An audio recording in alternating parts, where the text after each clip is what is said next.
Welcome back to our channel. This is Nathan, owner of Rebuild the Block, and today we're going to go over our drywall process as well as some of the pros and cons of different finish levels when it comes to drywall.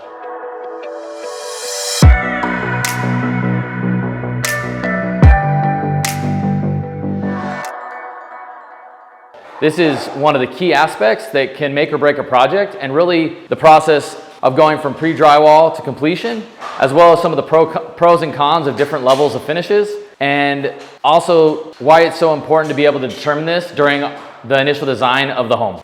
So we're standing at our Catalina project, and in this project, as well as many of our other projects, it's a modern design, and we talked about our pre-drywall process a few episodes ago. And now, as you can see, we're about at a level 3 finish as it currently stands. And so I wanted to talk a little bit about the overall drywall process and what it means when someone says, hey, it's a level 3 or it's a level 4, it's a level 5 finish. So today I'm going to go through the various stages of drywall and why it's so important to our projects. Ultimately, it starts with stage 0. And ultimately, there's a lot of questions when it comes to the overall finish level of drywall, and there's obviously costs associated as you continue to work your way up to a level 5.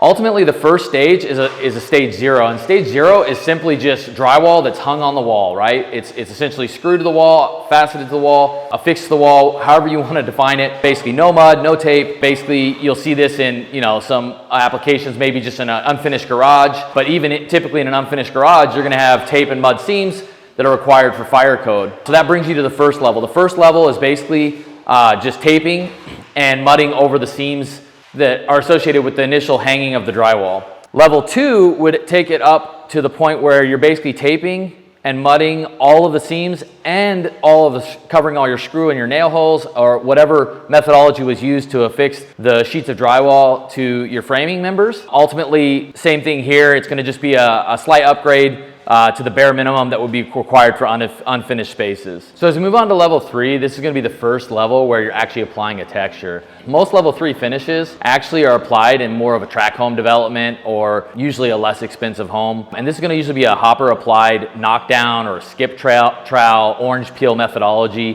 where you're basically quickly applying a textured surface to the wall. Some of the benefits that come from that is, you basically get this durable, rough texture on the wall that also helps to hide a lot of imperfections that come when applying the initial tape and mud joint. So ultimately, it's a quick, cheap, and efficient way to be able to give a specific look to your home, and is typically used in large-scale developments. So to give you some context of our definition of level 3, we're currently sitting kind of midway through our level 3 finish. Ultimately, at this point, we've taped all the seams, we've mudded everything, and in the corners, we've had them come back and we've had them do a double coat. Now, the reason for this is that with a smooth wall application, ultimately, you're gonna be prone to more visible imperfections because ultimately you don't have that texture that's providing shadow lines and is ultimately somewhat distracting to any of those minor imperfections that might occur. So ultimately, by taping and then double mudding the corners, it allows us to be able to have a cleaner finish that produces a better end result. Now, the second piece of our level 3 would be a full smooth coat that's going to be taking place today and applied across every single wall and every single face within the building envelope. After completion of this process, it ultimately takes us to a level 4. And so when applying a smooth wall finish, a lot of people will kind of stop at that level 3, level 4 finish. Ultimately, what they'll do is at the time of applying that first coat of mud, they'll usually sand, and it'll be called either like a Santa Fe or a 90-10 finish, which basically allows for 10% imperfections within the smooth coat. So to take it to the next level, there's 2 options. The first would be what we call a double Santa Fe, where they would go through with a secondary skim coat, which helps to even get it a little closer to 100% perfection. You're still going to have some imperfections that occur in a double Santa Fe smooth coat, which once again would be not only double taped in the joints, but it would also 2 skim coats that were applied in the process. So in order to finish up a level 4 finish, ultimately at this point, you would go ahead and you would sand the walls and you would prime and you would move forward with finishing out the house and getting it prepared for paint. So now that we've covered what it means to be a level 4 smooth wall, what does it mean to actually get to that level 5? Now, ultimately, there's a few additional steps that are required to be able to get to a true level 5. Now, a lot of people will say that to get to a true level 5, you actually have to be a commercial application with steel stud, because it allows you to be able to have a super flat wall, where it's really hard to achieve that with traditional framing members. But for today's purposes, a level 5 ultimately is going to allow you to be able to get through the double smooth coat, go through, have your drywall company sand everything down, and get it ready for prime.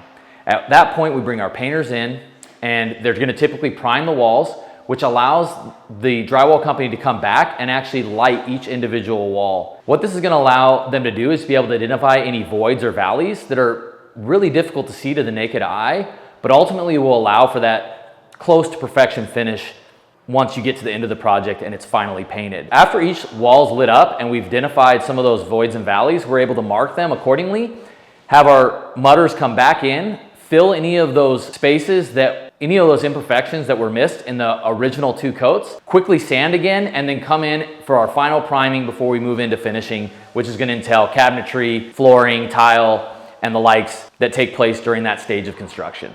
So now that we reviewed the various stages of drywall, I'd like to talk a little about our process and the progression that it's taken over the course of the last couple years to get to where we're at today. Ultimately, most of our homes are going to have more of a modern, clean, minimalistic design aesthetic. And that doesn't matter whether we go with a farmhouse or whether we go to Santa Barbara or whether we go with a true modern or contemporary home. Ultimately, we're trying to get smooth, clean finish. And to get there, typically our call out in the initial design phases is going to be a level 5 smooth finish. And so I'd like to just kind of review what that looks like, because it definitely has taken time to be able to develop some of the processes that we've seen that work well when it comes to drywalling our homes. And so I'm going to skip kind of the first few levels, but ultimately starting at a level 3, I mean, ultimately this is going to be your most cost-effective solution. This is going to be an opportunity to go with a textured finish or just a single smooth coat, which is going to be like an 80-20. You could take it up to a level 4, which is probably going to be a double smooth coat. But depending on how good your finishers are,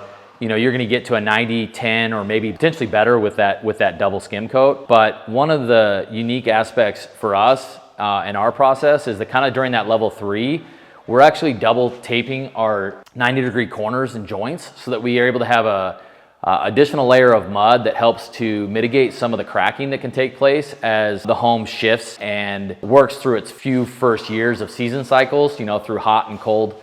It really helps to, you know, give it a strong foundation to start with. Then we're taking it fully to that level 3 with our first initial skim coat. We're gonna go ahead and let that dry. So the texture mud in its dry and applied state is actually pretty fragile. You know, ultimately you could scratch it real easy. You know, you could bump, if you bump it or rub up against it, you know, you're gonna actually, you know, rub off some of that, creating additional voids or imperfections in the finish. And so we actually prime it so that we can actually come back with a light. And once you have the primer on there, it has somewhat of a sheen to it. And that sheen is what allows you to be able to actually take a light and actually run it up and down the wall to be able to actually see some of those minor, you know, voids and valleys that I talked about earlier. And when we're talking about voids and valleys, I mean, you know, sometimes they could be, you know, upward of, you know, a 16th inch. When we're talking, you know, commercial application versus residential application, at the end of the day, almost all of our residential application these days is going to be traditionally framed.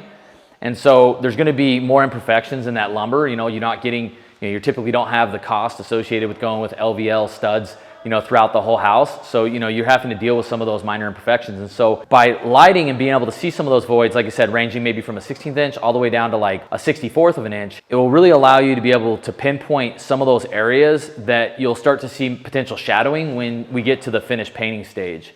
And in doing so, we're gonna go ahead and we're gonna mark those all with a pencil, which allows us to be able to come back, and our mudders are able to utilize a slightly different coloration in their mud. So usually it's going to be a pink or purple coloration that allows us to be able to, you know, see that the areas were actually addressed that needed to be addressed. And then once again, they're going to be knocked down and sanded smooth one last time before our primers come in and spot prime all the areas that were addressed during that stage. And that's what actually gets us to that level 5 smooth finish and really helps us to stand apart in the spec game. I mean, ultimately, a lot of spec builders are not taking the additional time and energy to be able to get to that finish level.